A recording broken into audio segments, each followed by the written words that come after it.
नमस्कार. आरोग्य संपदा या आरोग्यविषयक कार्यक्रमात आपल्या सर्वांचं मनपूर्वक स्वागत आहे.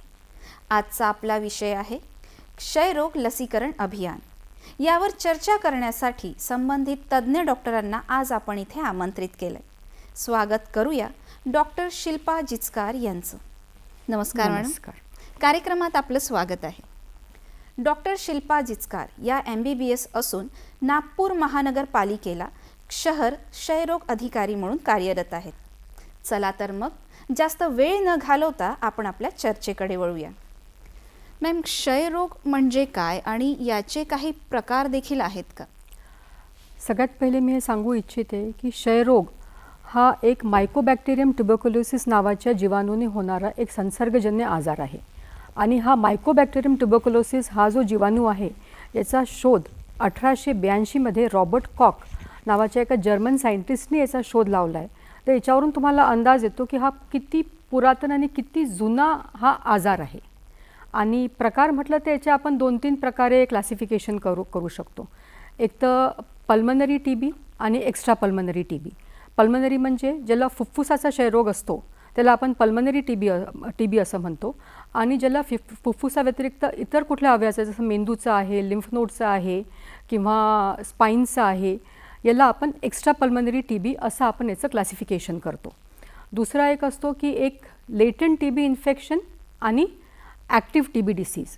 म्हणजे जर एखाद्या व्यक्तीला TBच्या जीवाणूचा संसर्ग झाला, त्याच्या शरीरात ते जीवाणूंनी प्रवेश केला, पण त्याच्या रोगप्रतिकार शक्तीने त्या जीवाणूला रोखून धरलं आणि त्याचे जे हे आहे ते सिम्पटम्समध्ये परिवर्तित नाही झाले. म्हणजे त्याला क्षयरोगाचे कुठलेच त्याला सिम्पटम्स नाही आहे, त्याला लक्षणं नाही आहे, त्याला वेट लॉस नाही आहे, त्याला कुठलेच लक्षणं नाही आहे, त्याला आपण एक लेटंट TB इन्फेक्शन म्हणू.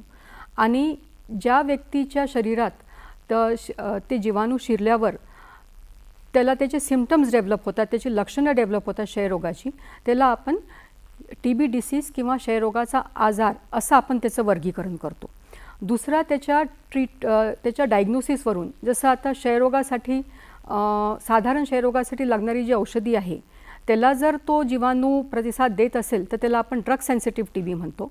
पण जी रेग्युलर TBची औषधी आहे त्याला जर तो जीवाणू प्रतिसाद देत नसेल किंवा आमच्या भाषेत आम्ही म्हणतो की तो रेझिस्टन्स असेल तर त्याला आपण ड्रग रेझिस्टंट TB असं त्याचं वर्गीकरण आपण करतो. म्हणजे याचे प्रकार देखील आपण सांगू शकतो. हो.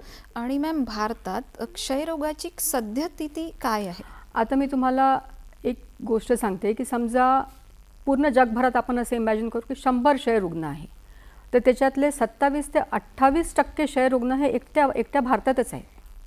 त्याच्यामुळे जवळपास म्हणजे एक्झॅक्ट फिगर्स 25 लाखाच्या आसपास एस्टिमेटेड आहे. म्हणजे हे जास्त प्रमाणात भारतात पण आढळून येत आहे. भारतात जास्त प्रमाणात आढळून येत आहे. म्हणजे 27% ऑफ द ग्लोबल बर्डन म्हणजे भरपूर प्रमाणात भारतात आहे. हा क्षयरोग कसा होतो किंवा कसा पसरतो?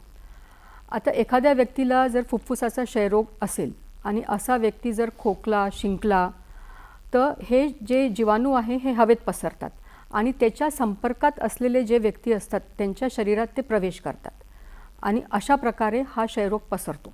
बरं. आणि मॅम, जसं तुम्ही सांगितलं की कशामुळे होतो किंवा कसा पसरतो, तर त्यात तुम्ही सांगितलं की खोकल्याद्वारे जसं होतो, तर क्षयरोगाची लक्षणं काही सांगता येतील का? क्षयरोगाची लक्षणं जसं आता त्याला जर फुफ्फुसाचा क्षयरोग असेल तर काही लक्षणं पल्मनरी आणि एक्स्ट्रा पल्मनरी TB या दोघांसाठी कॉमन असतात. पण जसं जर त्याला फुफ्फुसाचा क्षयरोग असेल तर त्याला 2 आठवड्यापेक्षा जास्त कालावधीचा खोकला, त्याला ताप राहील, त्याला थुंकीवाटे रक्त पडेल, त्याला श्वास घ्यायला त्रास होईल, धाप लागेल, हे सिम्पटम्स राहतील. जर तो एक्स्ट्रा पल्मनरी असेल तर ज्या अवयवाचा त्याला क्षयरोग असेल, जसं मणक्याचा क्षयरोग असेल त्याला पाठीमध्ये दुखणं राहील, तर ज्या अवयवाचा त्याला क्षयरोग असेल त्याप्रमाणे त्याला सिम्पटम्स राहतील. पण काही कॉमन सिम्पटम्स जसं आहे की भूक न लागणे, वजनात लक्षणीय घट असणे, रात्रीचा ताप येणे, रात्रीचा घाम येणे, हे कॉमन सिम्पटम्स आहे पल्मनरी आणि एक्स्ट्रा पल्मनरी दोन्ही TBसाठी. बरं. आणि मॅम काही आजार असे असतात की विशिष्ट वयोगटात होतात, म्हणजे एका विशिष्ट काळी किंवा विशिष्ट वयात होत असतात. तर क्षयरोगाचं पण असं काही आहे का की नाही. काही वयानुसार त्याचा प्रादुर्भाव काही कमी जास्त होतो वगैरे असं? नाही, असं काही नाही आहे. कुठल्याही वयात तुम्हाला क्षयरोग होऊ शकतो. आणि आता जो नॅशनल TB प्रिव्हेलन्स एक स्टडी झाला त्याच्यामध्ये असं आढळून आलं की TB प्रिव्हेलन्स हा 312 पर लॅक पॉप्युलेशन जर इन ऑल एज ग्रुप्स सगळ्यांमध्ये असेल तर अबव 55च्या एज ग्रुपमध्ये it is almost more than 500 per lakh population. आणि पण क्षयरोग हा 18 to 45 आपला जो कमावता एज ग्रुप आहे त्या एज ग्रुपमध्ये सुद्धा बऱ्याच प्रमाणात दिसतो. म्हणजे कुठल्याही वयात होऊ शकतो. आणि मॅम क्षयरोगाचे काही असे घातक घटक आहेत का?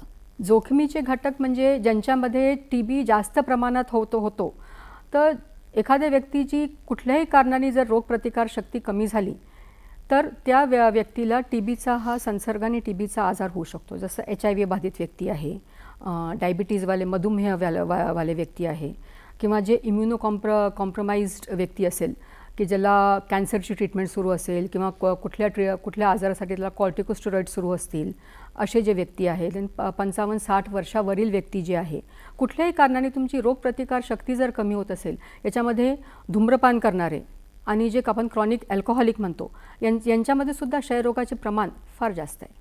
बरं. आणि मॅम जसं क्षयरोगाचं निदान करताना काही विशिष्ट तपासणी केल्या जाते का, किंवा याचे निदान कसे केल्या जाते?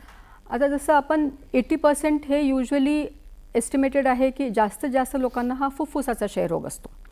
तर फुफ्फुसाचा क्षयरोग असतो तर आपण त्यांची टेस्ट मायक्रोस्कोपी आणि एक्सरे दोन्ही सायमल्टेनियसली करतो की जेणेकरून आपल्याला लवकरात लवकर त्याचं निदान करता येईल. आता मायक्रोस्कोपी करताना मायक्रोस्कोपी ही जुनी एक पद्धती आहे. मायक्रोस्कोपी करताना तर जर त्या क्षयरुग्णाच्या थुंकीमध्ये जर एका ml मध्ये 10,000 बॅसिलाई असतील तर ते तुम्हाला दिसतील. पण आता गव्हर्नमेंटनी एक न्यूक्लिक ॲसिड ॲम्प्लिफिकेशन टेस्ट CBNAT किंवा TrueNAT अशी एक टेस्ट इंट्रोड्यूस केली आहे की ज्याच्यामध्ये जर 100 ते 150 जरी बॅसिलाई त्याच्या 1 mlच्या थुंकीमध्ये असेल तरी त्याचं निदान होऊ शकतं.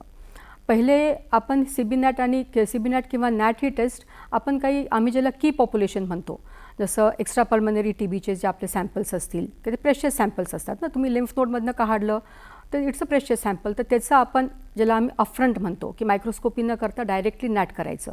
किंवा HIV बाधित व्यक्ती असेल, लहान मुलांचे सॅम्पल्स असतील तर अशा की पॉप्युलेशनमध्ये आम्ही अपफ्रंट NAT करायचो.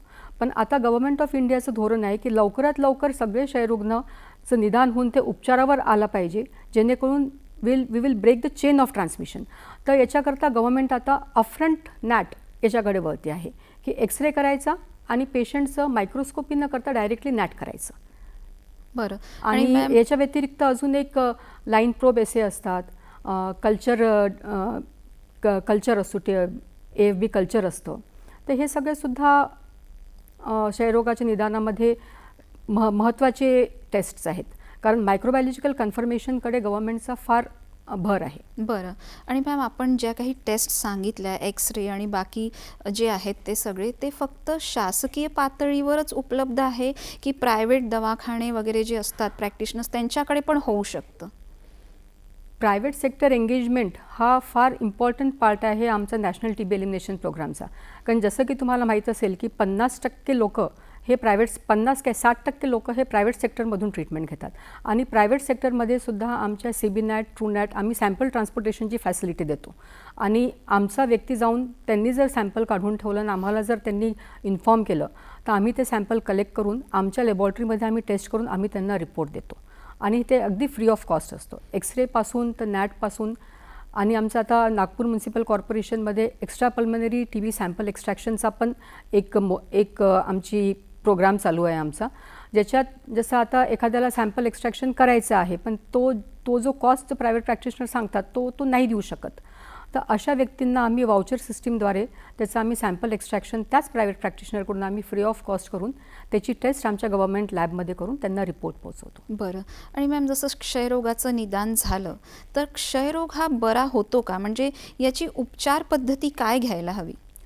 क्षयरोग हा निश्चितपणे बरा होतो आणि क्षयरोगासाठी लागणारी जी औषधी आहे ती पब्लिक ॲज वेल ॲज प्रायव्हेट डॉक्टर्स यांच्याकडे एकदम फ्री ऑफ कॉस्ट अवेलेबल असते. आणि फक्त एक त्याची कंडिशन असते की तुम्ही रेग्युलर, नियमित आणि पूर्ण औषधोपचार तुम्ही घ्यावा. कसं होतं की महिना 2 महिने पेशंट औषध घेतो, त्याला थोडंसं बरं वाटायला लागलं की तो सोडून देतो. पण क्षयरोगाचा जीवाणू तसा नाही आहे. त्याला 6 ते 8 महिने त्याला complete treatment in proper doses त्या पेशंटला मिळाली पाहिजे. हां, त्याचा जर त्याला काही साईड इफेक्ट्स होत असेल त्या औषधाचा तर त्यांनी त्याच्या डॉक्टरला कन्सल्ट करावं.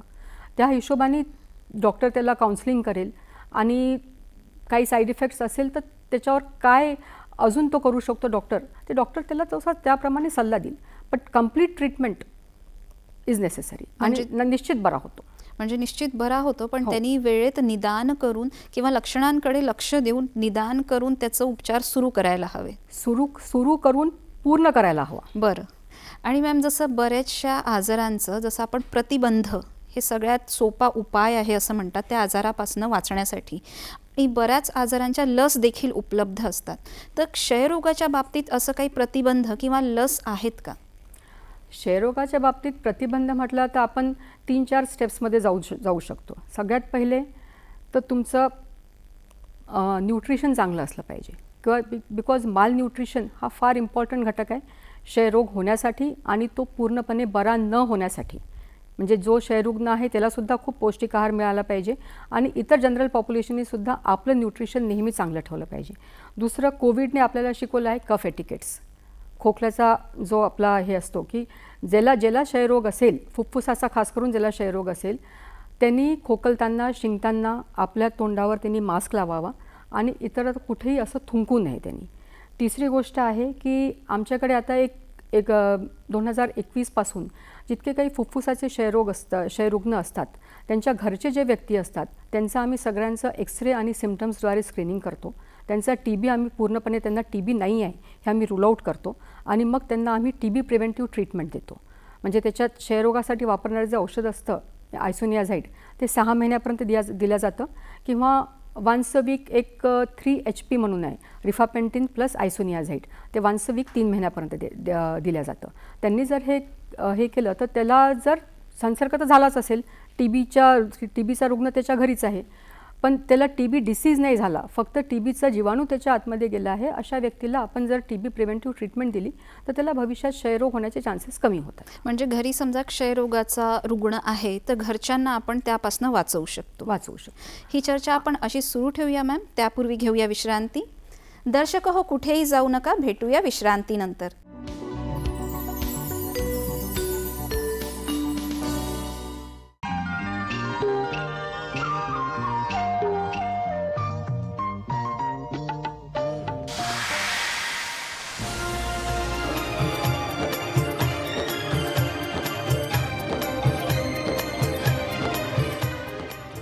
चित्रगीत शुक्रवारी सायंकाळी 5 वाजता, शनिवारी सायंकाळी 6:30 रविवारी सकाळी 8 वाजता आणि रात्री 8 वाजता. हा आमच्या मालकांचा बंगला आहे. मी या घराचा विश्वासू नोकर आहे. मी घराचा नोकर आहे. अरे पण या घराचा मालिक कोण आहे?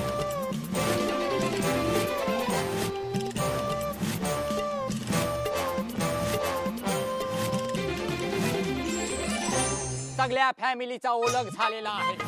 बघितलं कशी चित्र विचित्र माणसे आहेत. आता या फॅमिलीमध्ये काय काय ड्रामे घडणार आहेत मलाच नाही माहित आहे.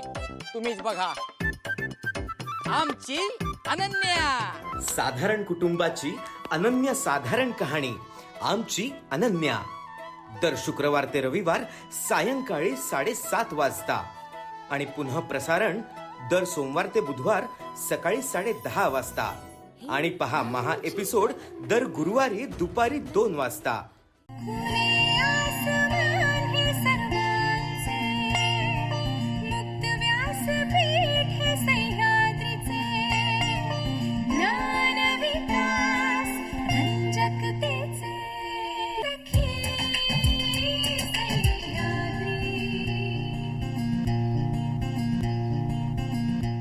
सखी सह्याद्री दर मंगळवार आणि गुरुवार दुपारी 12 वाजता.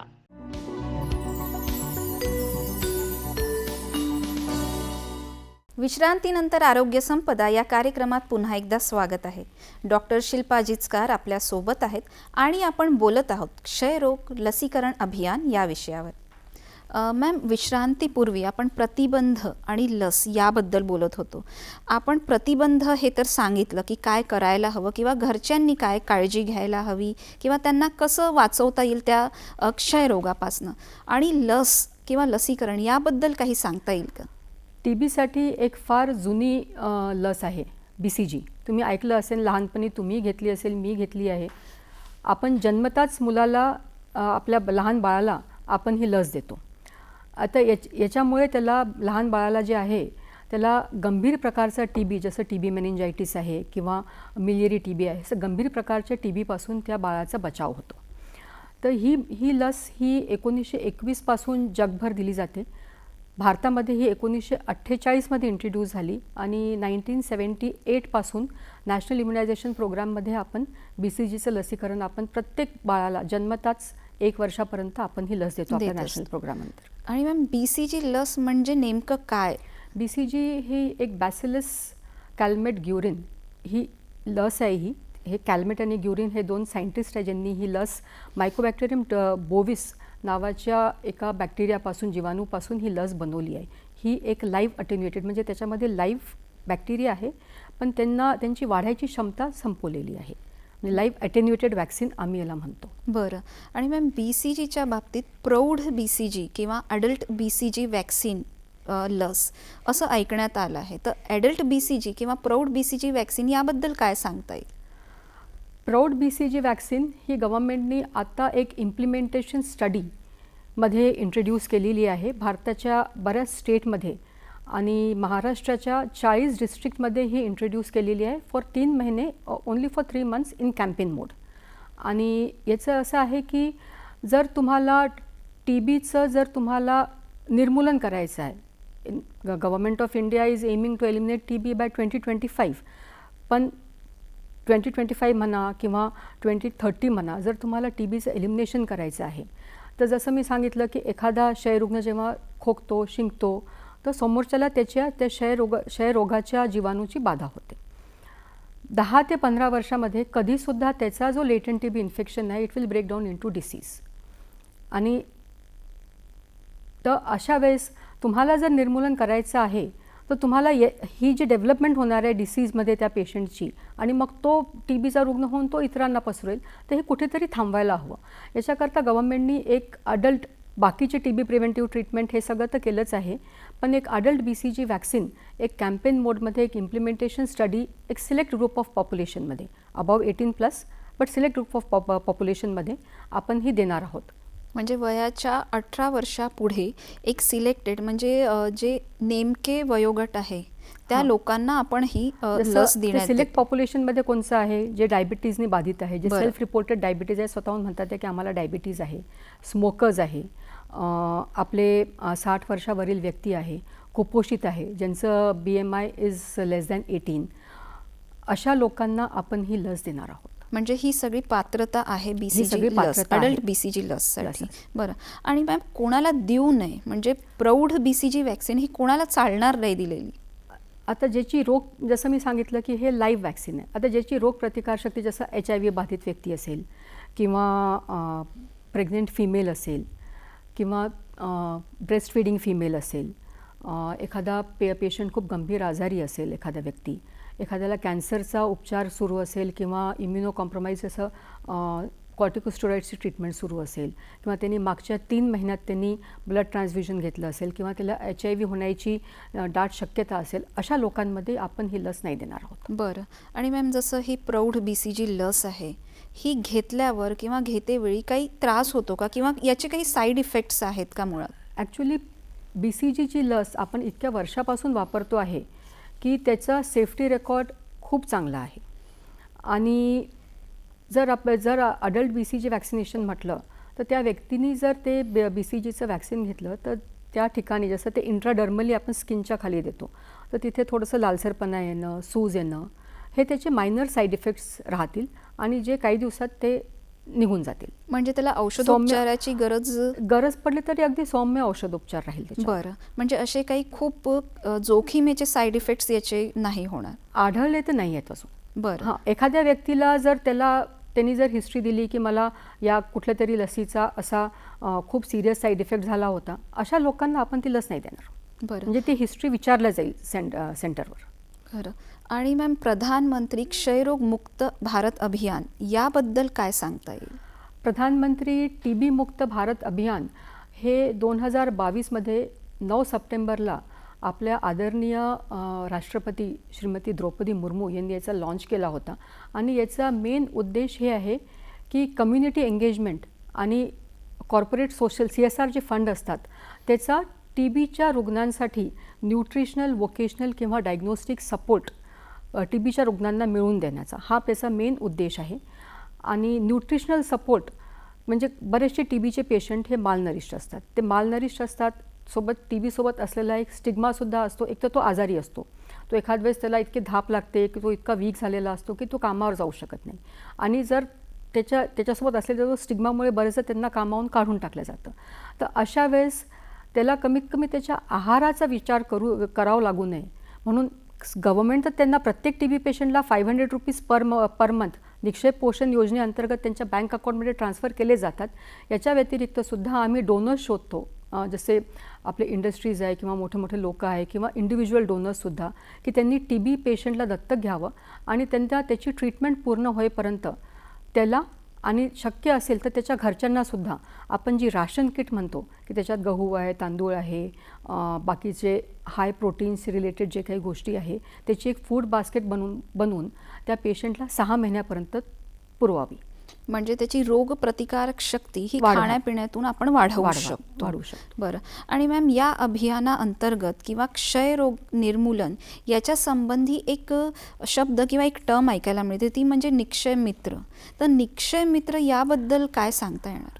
तर निक्षय मित्र जसा मी स्वतःसुद्धा किंवा आमच्या जितके कॉर्पोरेशनमध्ये जितके मेडिकल ऑफिसर्स आहे, आमचे झोनल मेडिकल ऑफिसर्स आहे, प्रत्येकाने 1-1, 2-2 क्षयरुग्ण हे दत्तक घेतले आणि त्यांनी आवर्जून 6 महिनेपर्यंत फूड बास्केट पुरवल्या. बरेचसे डॉक्टर्स पुढे आले, बरेचसे इंडस्ट्रीवाले पुढे आले. त्यांनी बरेच दिवसपर्यंत त्या क्षयरुग्णांना त्यांनी फूड बास्केट दिल्या. आणि माझा असा अनुभव आहे की जसे आमच्या TB पेशंट्सच्या ट्रीटमेंटमध्ये आम्ही त्यांना डिफॉल्टर म्हणतो, की जे क्रॉनिक अल्कोहॉलिक वगैरे असतात ते काय करतात की 1-2 महिने घेतात मग सोडून देतात. पण जेव्हा असे 2-3 एक्सपिरियन्सेस मला आले की जेव्हा त्यांना कळलं की या फूड बास्केट्स मिळत आहे, ते पुन्हा ट्रीटमेंटवर आले आणि त्यांनी त्यांच्या ट्रीटमेंट कंप्लीट केल्या.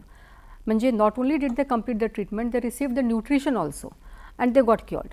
बरं. म्हणजे निक्षय मित्र हे कोणीही होऊ शकतं. एखाद्या क्षय रुग्णाला दत्तक घेतलं, त्याची सगळी जबाबदारी घेतली तर निक्षय मित्र होता येईल आणि क्षयरोग निर्मूलनासाठी पण एक मदत कार्य होऊ शकेल, मला असं वाटतं. आता मी तुम्हाला सांगते की आमची एक TB पेशंट होती.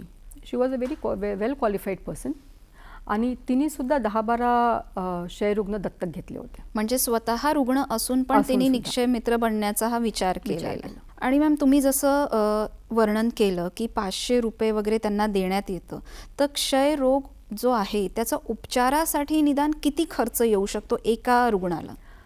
आता गव्हर्नमेंट ऑफ इंडियाच्या गाईडलाईन्सप्रमाणे there should be 0 catastrophic cost to the patient. त्याच्यामुळे सरकार एक्सरेपासून तर सिबिनॅटपासून culture DST, line probe assay हे जितक्या काही महागड्या टेस्ट आहेत ज्याचे प्रायव्हेटमध्ये तुम्हाला बरेच पैसे लागू शकतात किंवा त्या सुविधा उपलब्ध नाही आहे, या सगळ्या टेस्ट पब्लिक आणि प्रायव्हेट दोन्ही सेक्टरच्या पेशंटला अगदी फ्री ऑफ कॉस्ट, म्हणजे त्याला काहीच खर्च लागणार नाही.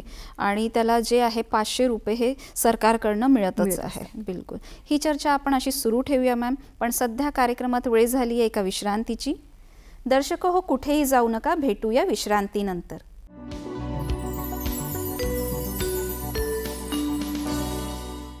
मराठी विज्ञान परिषद प्रस्तुत विज्ञानम जनहिताय.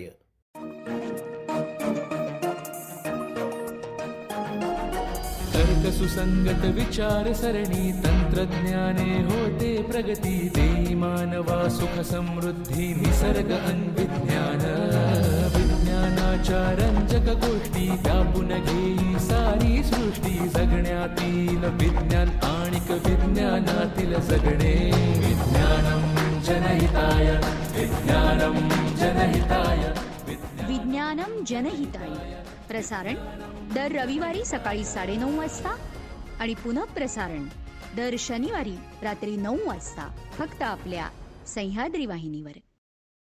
तांबड्या कुशीत पाऊस शिरावा अन मातीतून अंकुर फुटावा.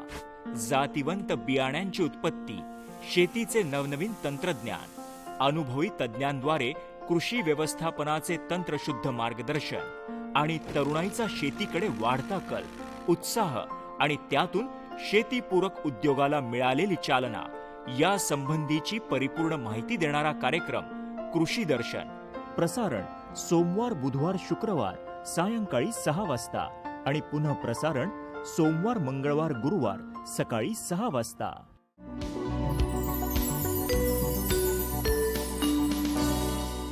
विश्रांतीनंतर आरोग्य संपदा या कार्यक्रमात पुन्हा एकदा स्वागत आहे.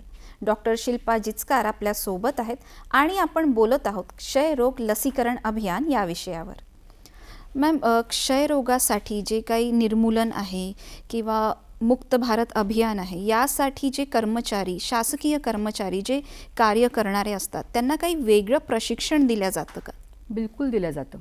याला आम्ही कॅपॅसिटी बिल्डिंग म्हणतो. आता मी तुम्हाला सांगू इच्छिते की मी जेव्हा CTTB ऑफिसर म्हणून जॉईन झाले तर मला 10 दिवसाचं अहमदाबादला ट्रेनिंगला जावं लागलं. ते प्रॉपर ट्रेनिंग झालं. आमचे जे केडर असतात त्याला आम्ही 2.5 लाख पॉप्युलेशनवर आमचं एक ट्युबरक्युलोसिस युनिट असतो. त्या ट्युबरक्युलोसिस युनिटमध्ये एक सिनियर ट्रीटमेंट सुपरवायझर असतो, TB हेल्थ व्हिजिटर असतो आणि सिनियर ट्युबरक्युलोसिस लॅबॉरेटरी सुपरवायझर असतो आणि लॅब टेक्निशियन्स. या सगळ्यांचं प्रॉपर ट्रेनिंग घेतलं जातं आणि प्रत्येकाचं ट्रेनिंग त्यांच्या कॅडरप्रमाणे 3 दिवसाचं, 5 दिवसाचं, 10 दिवसाचं रिफ्रेशर ट्रेनिंग पुन्हा दर 2-3 वर्षांनी 3 वर्षाचं असं असतं. कारण कॅपॅसिटी बिल्डिंग हा फार इम्पॉर्टंट पार्ट आहे. आणि याच्यासोबत आम्ही आमच्या मेडिकल ऑफिसरचं सुद्धा ट्रेनिंग घेतो. आमच्या ज्या आशा आमच्यासाठी काम करतात त्यांचंसुद्धा ट्रेनिंग घेतो. आमच्या ज्या ANM GNM ज्या असतात त्यांचंसुद्धा ट्रेनिंग घेतो. बरं, म्हणजे सगळे MO पासनं आशा वर्कर, ANM GNM सगळ्यांना वेगळं प्रशिक्षण दिलं जातं. बरं. आणि मॅम, जसं प्रशिक्षण घेतलं या कर्मचाऱ्यांनी आणि ते लोक जसं क्षयरोग निर्मूलनासाठी किंवा या कार्यपद्धतीत आहेत गुंतलेले, तर त्यांना काही वेगळं मानधन मिळतं का पगाराव्यतिरिक्त? नाही, पगाराव्यतिरिक्त जे सॅलरीड आहे त्यांना मानधन नाही मिळत. बरं. पण जसं आशा वर्कर आहे त्या सॅलरीड नाही आहे. आता आम्ही TB अर्ली डिटेक्ट झाला पाहिजे, जास्तीत जास्त क्षयरुग्ण डायग्नोज होऊन ट्रीटमेंटवर आले पाहिजे म्हणून आम्ही वर्षातून 2दा ॲक्टिव्ह केस फाइंडिंग की आशा वर्कर घरोघरी जातात, लोकांना TBचे सिम्पटम्स सांगतात आणि त्यांना विचारतात की तुम्हाला याच्यापैकी कुठले काही सिम्पटम्स आहे का, असेल तर त्यांचं सॅम्पल कलेक्ट करून आमच्या UPHCवर किंवा आमच्या दवाखान्यात आणतात, त्यांचं डायग्नोसिस करून त्यांना ट्रीटमेंटवर आणतात. तर जर तो पेशंट पॉझिटिव्ह आला तर आशाला इन्फॉर्मंट इन्सेंटिव्ह हा 500 रुपये मिळतो. बरं. आणि एका रुग्णामागे तिला 500 रुपये हे मानधन मिळतं. आणि जर तिने पूर्ण 6 ते 8 महिने त्या TB पेशंटचा व्यवस्थित औषधोपचार केला, त्याचा फॉलोअप केला आणि तो पेशंट जर क्युअर झाला तर तिला त्या ड्रग सेन्सिटिव्ह जर तो TB असेल तर तिला 1000 रुपये मिळतात आणि जर तो ड्रग रेझिस्टंट TB असेल तर तिला त्याच्या औषधोपचाराचे आणि त्याच्या क्युअर व्हायसाठी त्या पेशंटच्या तिला 5000 रुपये मिळतात. बरं, म्हणजे फक्त क्षयरुग्णाची ओळख याकरता वेगळं मानधन आहे आणि पूर्ण म्हणजे ट्रीटमेंट, पूर्ण उपचार घेतल्यावर तिला वेगळा मानधन मिळत असतो. बरं. आणि मॅम, शासकीय कर्मचारी क्षयरुग्णांचा आढावा कसा घेतात किंवा रेकॉर्ड कसा ठेवतात किंवा त्यांची कार्य करण्याची पद्धत काय आहे नेमकी? आता जसं TB पेशंट डायग्नोज झाला तर 7 दिवसाच्या आत त्याच्यासाठी हे मॅन्डेटरी आहे की त्यांनी त्या TB पेशंटला होम व्हिजिट दिली पाहिजे. ऑफकोर्स त्या TB पेशंटच्या परवानगीने, कारण प्रायव्हेट सेक्टरचे जे पेशंट असतात ते बरेचदा परवानगी नाही देत, पण त्याच्या घरी जातात, त्याला त्याच्या घरच्यांना पूर्णपणे काउन्सिलिंग करतात सगळं की काय काय तुम्हाला कशा पद्धतीने औषध घ्यायचे, औषधाचे काय काय साईड इफेक्ट्स असू शकतात. बाकी त्यांच्या घरच्यांनासुद्धा ते लोक मग आमच्या डॉक्टरांकडे आणतात. त्यांचं स्क्रीनिंग करतात, सिम्पटम स्क्रीनिंग करतात, त्यांच्या घरच्यांचं एक्सरे करतात, जसं मी तुम्हाला सांगितलं की TB प्रिव्हेंटिव्ह ट्रीटमेंटसाठी. आणि जर त्यांना TB नसेल तर त्यांना TB प्रिव्हेंटिव्ह ट्रीटमेंटवर सुद्धा आणतात. आणि महिन्याच्या महिन्याला त्यांना दवाखान्यात बोलवतात, मेडिकल ऑफिसरकडून त्यांची तपासणी करून घेतात, त्यांचं वजन करतात, त्यांना काही मेडिकल ऑफिसर त्यांना विचारतो की त्यांचं काही औषधाचा काही साईड इफेक्ट होतो आहे का, अजून काही त्यांना त्रास आहे का, औषध रेग्युलर घेत आहे की नाही, या गोष्टीचा पूर्णपणे व्यवस्थित त्यांचा आढावा घेतात दर महिन्याला. अशा पद्धतीने त्यांचा त्या पेशंटचा फॉलोअप घेतात. जर एखाद्या महिन्यात एखादा पेशंट नाही आला तर आमचा कर्मचारी लगेच त्या पेशंटच्या घरी जातो आणि काय रिझन आहे की तो ट्रीटमेंटवर नाही आला, तो ट्रीटमेंट घ्यायसाठी कंटिन्यू का करत नाही आहे, याचा फॉलोअप घेतात. बरं, म्हणजे त्यांना काही अडचण असेल तरीसुद्धा शासकीय कर्मचारी त्यांना मदत करतात, म्हणजे घरी जाऊन त्यांना गाईड करतात किंवा मार्गदर्शन करतात. बरं. आणि मॅम, क्षयरोग संबंधी जागरूकता म्हणून शासकीय पातळीवर काय प्रयत्न केले जातात? शासकीय पातळीवर जसे बॅनर्स लावतात, होर्डिंग्स लावतात. आम्ही जसं ॲक्टिव्ह केस फाइंडिंग हे एक प्रकारची जनजागृतीच आहे की आशा वर्कर घरी जातात, ते पॅम्पलेट देतात, ते क्षयरोगाचे सिम्पटम्स सांगतात.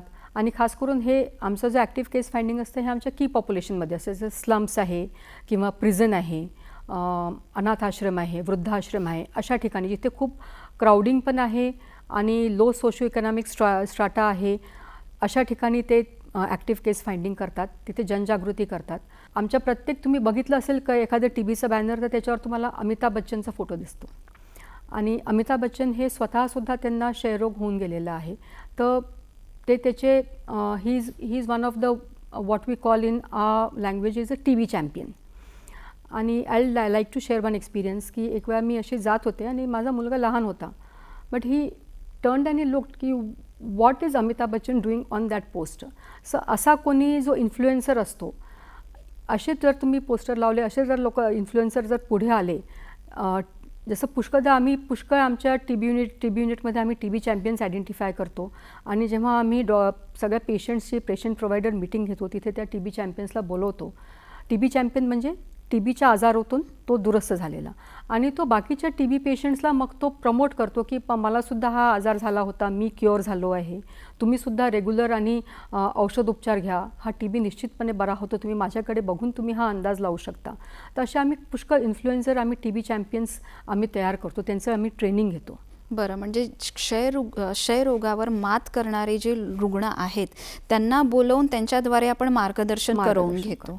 बरं. आणि मॅम, जसं तुम्ही सांगितलं की यात शासकीय कर्मचारी सगळे इन्वॉल्व्ड आहेत किंवा गुंतले आहेत, तर प्रायव्हेट सेक्टर किंवा खाजगी दवाखाने, खाजगी डॉक्टर्स यांचा काय सहभाग अपेक्षित आहे? प्रायव्हेट सेक्टर एंगेजमेंट हा फार इम्पॉर्टंट घटक आहे. कारण 2015पासून आपण प्रायव्हेट सेक्टर एंगेजमेंट जेव्हापासून आपण सुरू केलं आहे, क्षयरुग्णांमध्ये कॉन्स्टंट वाढ होते आहे. ते क्षयरुग्णांमध्ये वाढ होत नाही आहे, नोटिफाय होतात आहे, ते शासनाला ते कळवतात आहे.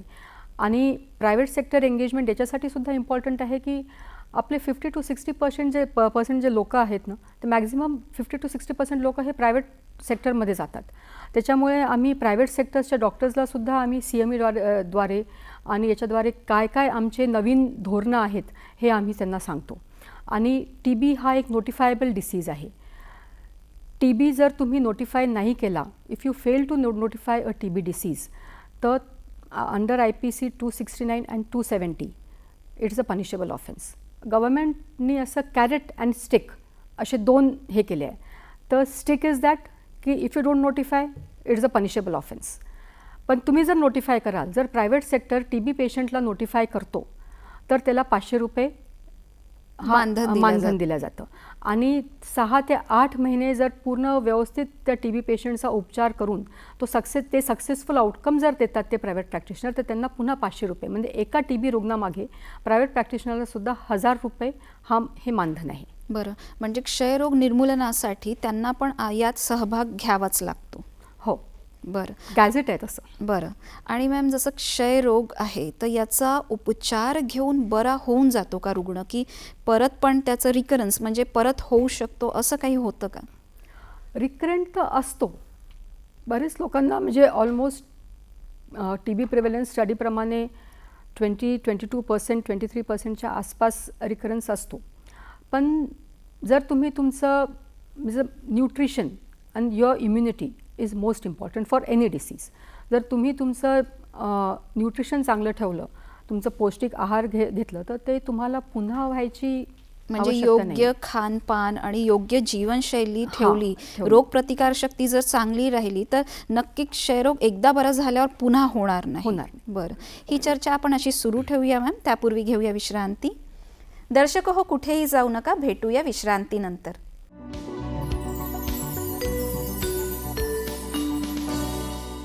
अहो काय ग अग काय हो, महान जीवनाचे हे शिलेदार नाही बरला हात याची जोडीदार. अहो काय ग अग काय हो, कार्य प्रतिष्ठा कीर्ती दृष्टा मेहनती याची अति हो श्रेष्ठा.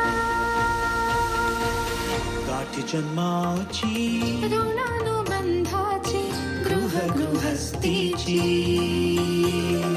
जोडी बघा हे खुलून दिसे, जोडी बघा हे खुलून दिसे. आमचे हे आमची ही दर बुधवारी रात्र 8:30 वाजता, पुनःप्रसारण शुक्रवारी दुपारी 2:30 वाजता आणि रात्री 10 वाजता, फक्त सह्याद्री वाहिनीवर. बघायला विसरू नका. रुचिराचा प्रत्येक पदार्थ, प्रत्येक पदार्थाची चवच न्यारी. खमंग रुचकर नवनवीन पदार्थ आता बनवा घरच्या घरी.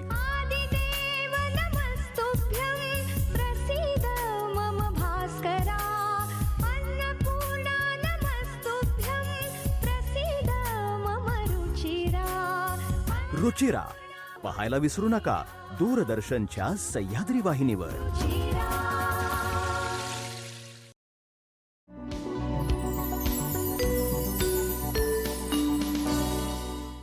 विश्रांतीनंतर आरोग्य संपदा या कार्यक्रमात पुन्हा एकदा स्वागत आहे.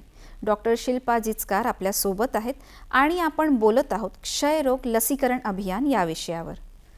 मॅम, उपचार घेताना क्षयरुग्णांनी काय काळजी घ्यायला हवी? कारण त्याची तशी पण रोग प्रतिकार क्षमता ही कमी झालेली असते, तर तो शारीरिक श्रम किंवा एक्सरसाइज असं काही करू शकतो का? उपचार घेताना काय काळजी घ्यावी? सगळ्यात पहिले तर त्यांनी त्याचं न्यूट्रिशन, पौष्टिक आहार घेणं हे अत्यंत महत्त्वाचं आहे. कारण सक्सेसफुल आउटकम ऑफ ट्रीटमेंट याच्यामध्ये त्याचा पौष्टिक आहार, त्याचं प्रॉपर न्यूट्रिशन हा फार इम्पॉर्टंट एक घटक आहे.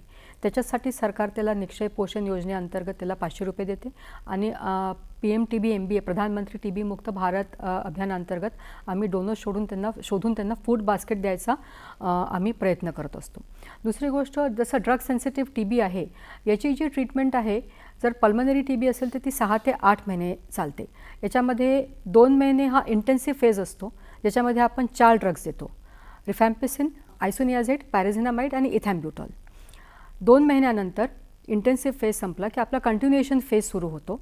तो 4 ते 6 महिन्याचा असतो आणि त्याच्यामध्ये आपण पॅराझिनामाइड हे एक औषध बंद करून त्याला रिफॅम्पिसिन, आयसोनियाझाइड आणि इथॅम्ब्युटॉल या 3 औषधांवर ठेवतो 6 ते 8 महिने. पल्मनरी TBची ट्रीटमेंट युजली 6 ते 8 महिन्यापर्यंत असते. But again it is the doctors jurisdiction.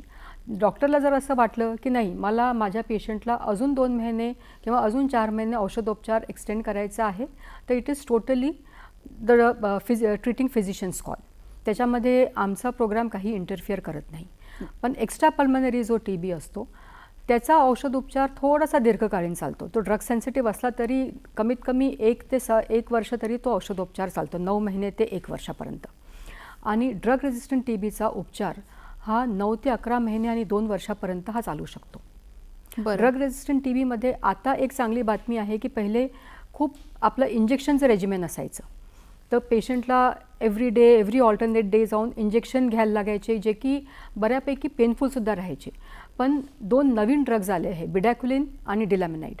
याच्यामुळे आपण आता आपले जे ड्रग रेझिस्टंट TBचे पेशंट्स आहे त्यांना आपण टोटली इंजेक्शन फ्री रेजिमेनवर ट्रीटमेंट देत असतो. आणि त्याची ही ट्रीटमेंट ही अत्यंत प्रभावी ड्रग्ज आहे. आणि ही एक ड्रग रेझिस्टंट TB आणि TB एलिमिनेशन प्रोग्रामसाठी ही फार मोठी चांगली बातमी आहे. बरं. आणि हे पब्लिक सेक्टरमध्ये हे ड्रग्ज अवेलेबल असतात. आता आमच्याकडे ड्रग रेजिस्टंट TBची ट्रीटमेंट त्याच्यासाठी जे आमचे गव्हर्मेंट मेडिकल कॉलेजेस आहे, GMC आहे नागपूर म्युन्सिपल कॉर्पोरेशनमध्ये, IGMC आहे, इथले जे चेस्ट फिजिशियन जे असतात, इथले जे रेस्पिरेटरी मेडिसिन डिपार्टमेंटचे जे HOD असतात ते त्याचे नोडल पर्सन असतात. त्यांचं प्रॉपर नॅशनल लेवलवर त्यांचं ट्रेनिंग होतं त्यांची, आणि ते सगळे ड्रग रेजिस्टंट पेशंट्सची ते ट्रीटमेंट घेतात. आणि पण बरेचसे पेशंट्स ते असे असतात की त्यांना गव्हर्मेंट कॉलेजमध्ये जायचं नसतं, गव्हर्मेंट हॉस्पिटलमध्ये जायचं नसतं. तर अशांसाठी नागपूर म्युन्सिपल कॉर्पोरेशननी आस्था हॉस्पिटल हे एक प्रायव्हेट सेक्टरच्या पेशंटसाठी आम्ही ते ड्रग रेजिस्टन्स TBच्या ट्रीटमेंटसाठी आम्ही त्यांना मान्यता दिलेली आहे. आणि तिथले जे फिजिशियन्स आहे त्यांचं ड्रग रेजिस्टंट TBच्या ट्रीटमेंटसाठी त्यांचं ट्रेनिंगसुद्धा झालेलं आहे. आणि ते आमचं इंदिरा गांधी गव्हर्मेंट मेडिकल कॉलेजचे जे आमच्या नोडल ऑफिसर आहेत रेस्पिरेटरी मेडिसिनच्या, त्यांच्या अंडर त्यांच्या मार्गदर्शनाखाली ते ड्रग रेजिस्टंट TBच्या पेशंट्सचा उपचार करत असतात. म्हणजे जर बाकीच्या प्रायव्हेट प्रॅक्टिशनर्सनी त्यांच्याकडे जर ड्रग रेजिस्टंट TBचा पेशंट असेल, आणि बिडॅक्युलिन अँड डिलॅमिनाइड हे फक्त प्रोग्राममध्ये अवेलेबल आहे, हे फार्मसीमध्ये अवेलेबल नाही आहे for the patient to purchase for obvious reasons, की मग त्याचा खूप मिसयूज होईल, त्यालासुद्धा ते TBचे जे बॅसिला आहे त्यालासुद्धा रेजिस्टन्स होतील, म्हणून हा फक्त प्रोग्राममध्ये अवेलेबल आहे. तर यांच्या बाकीच्या प्रायव्हेट प्रॅक्टिशनरकडे जर त्यांनी ड्रग रेजिस्टंट TBचा पेशंट डायग्नोज केला तर ते आस्थाला त्याला रेफर करू शकतात, जेणेकरून त्याला या औषधांचा त्याला लाभ मिळू शकतो. आणि ही औषधं ही अगदी फ्री ऑफ कॉस्ट मिळतात. आता बिडॅक्युलिनची जी एक बॉटल आहे it costs nearly 6 lakh, but government of India provides it free of cost for all public and private sector patients. आणि याच्यासाठी काही टेस्ट्स करावे लागतात, त्याला आम्ही प्री ट्रीटमेंट इव्हॅल्युएशन म्हणतो.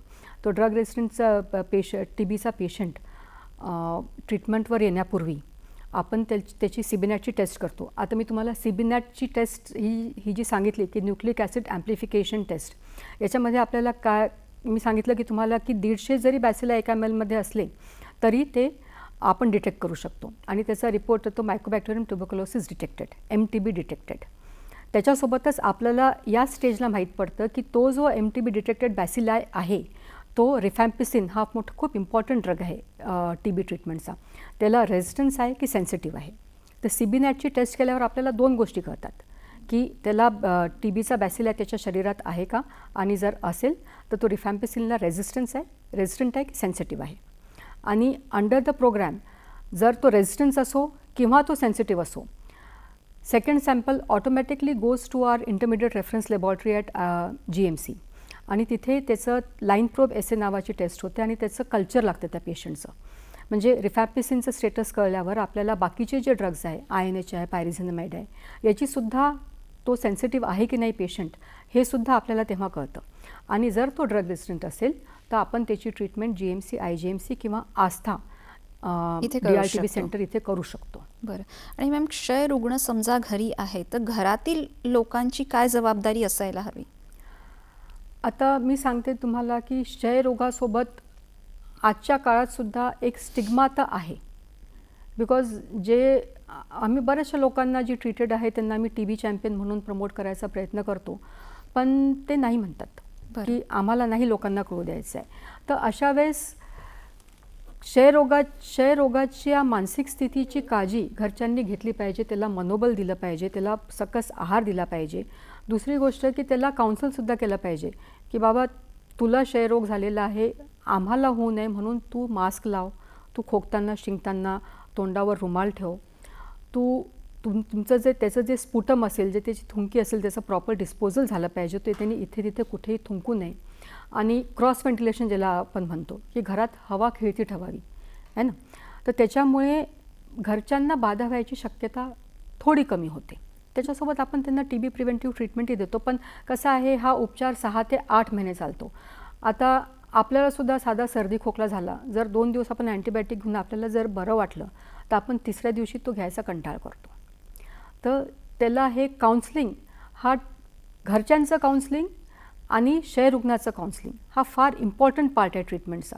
तर आमचे जे मेडिकल ऑफिसर आहे, आमचा जो NTPचा स्टाफ आहे, नॅशनल TB एलिमिनेशन प्रोग्रामचा जो स्टाफ आहे, हा काउन्सलिंग करतो पेशंटला की 2 महिन्यात तुला थोडं बरं वाटतं आहे तरी तो औषधोपचार सोडायचा नाही. औषधोपचार पूर्ण करायचा आणि त्याच्यासाठी पेशंटला फार खास करून जर तो DRTVचा पेशंट असेल तर त्याला कॉन्स्टंट काउन्सिलिंग करत राहावं लागतं की बाबा सोडू नको औषध घे, तुला साईड इफेक्ट्स होतात आहे, त्याच्यासाठी ही औषधी आम्ही तुला देतो, हे औषध या औषधाने होतं आहे, हे आम्ही तुला औषध बदलून देतो, पण औषधोपचार सोडू नको.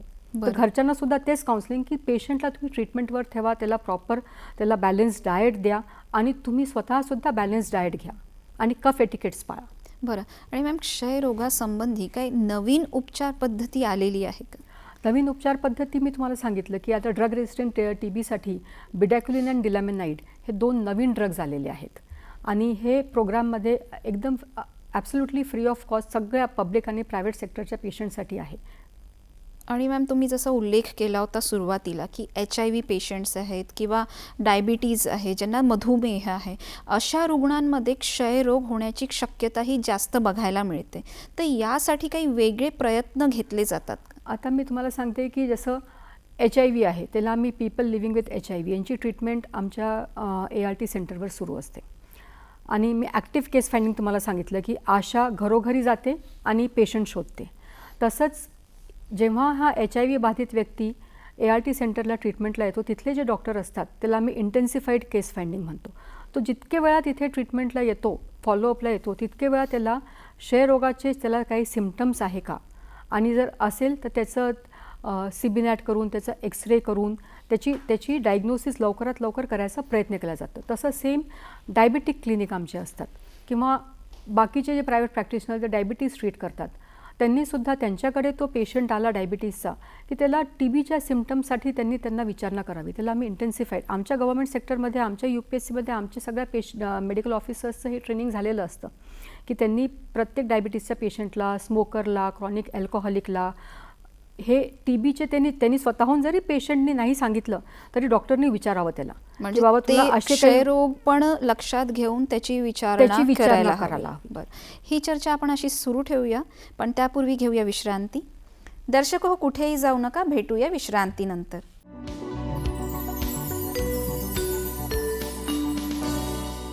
मराठी साहित्यावर आधारित कार्यक्रम वाचू आनंदे. पृथ्वी तलावर कारवारी, हापिसात इंग्लिश आणि देवळातल्या भजन कीर्तन पुराणाची भाषा तेवढी मराठी असंच वाटायचं. बघावी झणत्कारिते काय वीणा, शिवस्पर्श होताच तो सुंदर. हे चल काहीतरीच काय गाडव काहीही बोल, रडेन कशाला, झोप येत नव्हती म्हणून चाळवत होतो इतकंच. रण गगन सदन सम अमरा आणि ललना मना नच अघलव शंका अणुहिते सहिते करा. तुला आमची आठवण यायची, तुमची तुझी यायची, आईची पण. कन्याकुमारीचं एक प्रवास वर्णन काटछाट आणि छपाईतल्या काही माझ्या मते अक्षम्य चुका करून छापण्या व्यतिरिक्त यातलं काहीही कुणी छापलं नाही.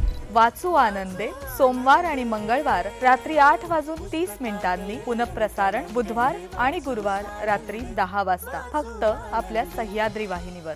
Lights, sound, camera, action.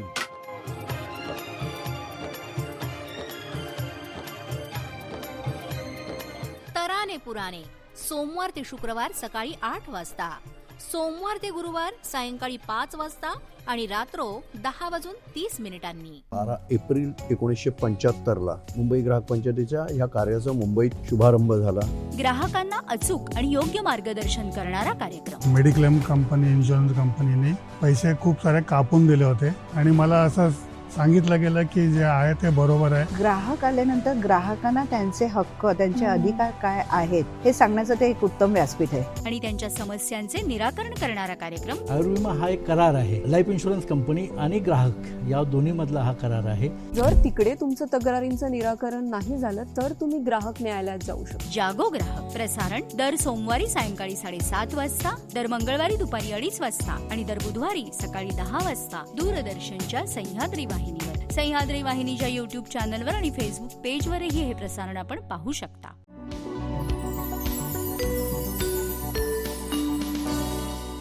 विश्रांतीनंतर आरोग्य संपदा या कार्यक्रमात पुन्हा एकदा स्वागत आहे. डॉक्टर शिल्पा जिचकार आपल्या सोबत आहेत आणि आपण बोलत आहोत क्षयरोग लसीकरण अभियान या विषयावर. मॅम, निक्षय मित्र याबद्दल आपण उल्लेख केला होता, त्याचप्रमाणे निक्षय पोर्टल याबद्दल काही सांगता येईल का?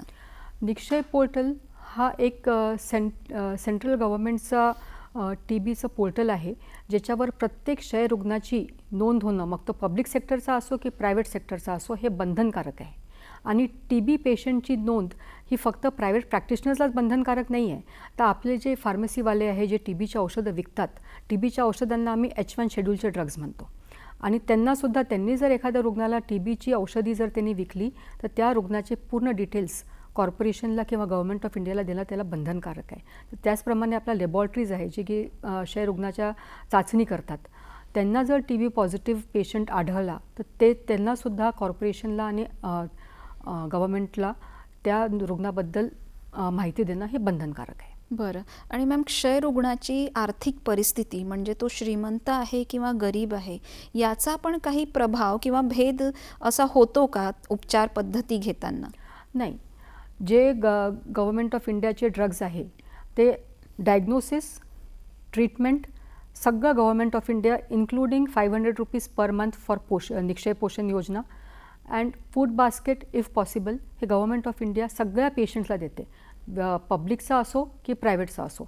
आणि all the drugs, good quality drugs are freely available not only for public sector patients but also for private sector patients. But private sector पेशंटला एक त्यांना चॉईस असतो की whether you want to take the government drugs or whether you want to purchase. तो they have a choice, म्हणजे असं जबरदस्ती नाही करत की तुम्ही गव्हर्नमेंटचेच घ्या, पण फ्री ऑफ कॉस्ट सगळ्यांसाठी अवेलेबल आहे. तिथे गरीब श्रीमंत हा कुठलाच भेद नाही आहे. जसं निक्षय पोषण योजनेसाठी तुम्हाला बँक डिटेल्स तुमचे आमच्या कर्मचाऱ्यांसोबत शेअर करावे लागतात. तर प्रायव्हेट सेक्टरचे बरेच पेशंट्स लिहून देतात की आम्हाला हा लाभ नको आहे 500 रुपयाचा, कारण ते तसे साधन असतात. तर गव्हर्नमेंट ऑफर सगळ्यांनाच करते, पण घ्यायचं की नाही घ्यायचं ते शेवटी त्या पेशंटचं असतं. पण आमचे मॅक्झिमम पब्लिक सेक्टरचे पेशंट्स त्यांना त्याची गरज असते आणि त्यांचे ते बँक डिटेल्स ते शेअर करतात आणि त्याचा लाभ घेतात. हां, आणि प्रायव्हेट सेक्टरचे सुद्धा बऱ्यापैकी पेशंट्स त्यांचे बँक डिटेल्स शेअर करतात. आणि मॅम, क्षयरोग निर्मूलनासाठी शासकीय कर्मचारी जे कार्य करत आहेत यात त्यांना काही अडथळे असे दिसून येतात का? हो, अडथळे म्हणजे आता जसं एखादा लेबर असेल, तो इथे 1-2 महिने कामासाठी येतो, त्याला सिम्पटम्स असतात, तो दवाखान्यात येतो, तो TB म्हणून डायग्नोज होतो, त्याचं काम झालं की त्याचा फोन नंबर न देता, त्याचा पत्ता न देता, तो न सांगता तो निघून जातो. अशा वेळेस त्याचा औषध उपचार हा अर्धवट, तो कुठल्याही स्टेटचा असेल पण त्याचा औषध उपचार हा अर्धवट राहून जातो. आणि दुसरी गोष्ट की समजा तो पेशंट, जसा आमचे जे एक्सपिरियन्सेस आहे पब्लिक सेक्टरचे, की तो जर अल्कोहॉलिक असेल तर त्याचा फार रेजिस्टन्स असतो, आणि जे TBचे जे ड्रग्स आहेत त्याचा लिव्हरवर परिणाम होतो. तो दारू पितो, त्याच्यामुळे त्याची रोगप्रतिकारशक्ती तशी कमी झालेली असते आणि त्याचा लिव्हरसुद्धा बरेचदा अफेक्टेड असतो. तर असे लोकंसुद्धा खूप रेजिस्ट करतात, औषधोपचार अर्धवट सोडतात, त्यांच्या घरी वारंवार आम्ही फॉलोअप करतो पण ते घ्यायला तयार नसतात. ते असे थोडेसे अडचणी तर ते फेस करतात. त्याच्यासोबत TBसोबत जो असलेला स्टिग्मा आहे त्याच्यामुळे सुद्धा बरेच लोक म्हणजे डिनायलमध्ये असतात. जसं एका डॉक्टरनी त्यांना सांगितलं की क्षयरोग झाला आहे, तो ही विल कन्सल्ट 3-4 डॉक्टर्स.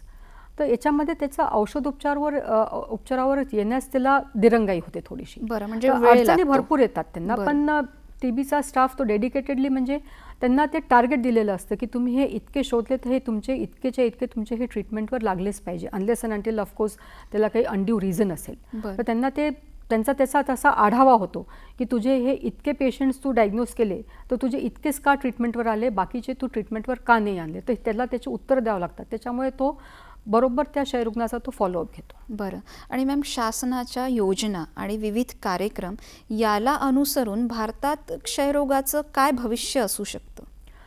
भारतात क्षयरोगाचं भविष्य म्हणण्यापेक्षा भारताचं कमिटमेंट काय आहे त्याच्याबद्दल मी बोलेन की 2025 पर्यंत क्षयरोगाचं निर्मूलन व्हावं असं भारताचं कमिटमेंट आहे. आणि आपण हे जे नवीन ड्रग्ज आहे TB, एक तर अपफ्रंट ट्रूनॅट लवकरात लवकर आणि चांगले टेस्टनी क्षयरोगाचं निदान व्हावं, चांगल्या औषधोपचार क्षयरुग्णाला मिळावा, त्याच्यासोबत त्याला पोषक आहार मिळावा, त्याच्या घरच्यांना TB प्रिव्हेंटिव्ह ट्रीटमेंट जेणेकरून ते पुढे जाऊन त्यांना क्षयरोग होऊ नये, आणि अडल्ट BCG वॅक्सिनेशन आणि बिडॅक्युलिन अँड डिलॅमिनाइड सारखे नवीन ड्रग्ज. तर गव्हर्नमेंट ऑफ इंडिया सगळं काही पब्लिक आणि प्रायव्हेट सेक्टर दोन्ही पेशंट्सला डायग्नोसिसपासून तर ट्रीटमेंटपासून तर फूड बास्केटपर्यंत आणि पोषण आहारचे 500 रुपीजपर्यंत सगळं काही पेशंटला द्यायचा प्रयत्न करत आहे, जेणेकरून 2025पर्यंत आपण क्षयरोगाचं निर्मूलन आपण करू शकू अशी गव्हर्नमेंट ऑफ इंडियाची कमिटमेंट आहे. बरं.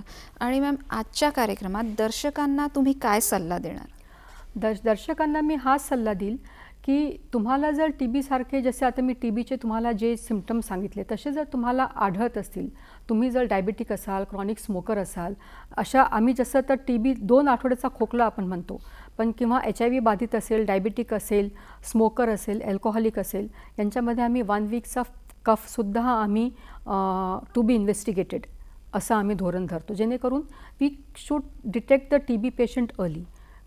जितक्या लवकर तुम्ही TB पेशंटला औषध उपचारावर आणणार तितक्या लवकर त्याचं ट्रान्समिशन जे आहे तुम्हाला ते थांबवता येईल. दुसरी गोष्ट असं आहे की प्रधानमंत्री TB मुक्त भारत अभियानाअंतर्गत आपले बरेचसे गरजू आपले TB पेशंट असतात की ज्यांना त्या फूड बास्केटची नितांत गरज असते, त्यांना बाकी वोकेशनल सपोर्टची सुद्धा गरज असते. तर आपल्या ज्या काही NGO असतील त्यांनी आमच्याशी संपर्क साधावा आणि आमचे क्षयरुग्णांना ते ज्या प्रकारे मदत करू शकतील त्या प्रकारे त्यांनी मदत केली तर त्या क्षयरुग्णाचं भलं होईल. आणि अडल्ट BCG वॅक्सिनेशनमध्ये ज्यांचे इन्क्लुजन क्रायटेरिया जसं मोर दॅन 60, डायबिटिक आहे, कुपोषित आहे, अशा व्यक्तींसाठी मोहिमेअंतर्गत 3 महिन्यासाठी अडल्ट BCG वॅक्सिनेशन हे सगळ्या सरकारी आमच्या अर्बन प्रायमरी हेल्थ सेंटर्समध्ये आणि आउटरीच सेशनमध्ये फ्री ऑफ कॉस्ट अवेलेबल आहे.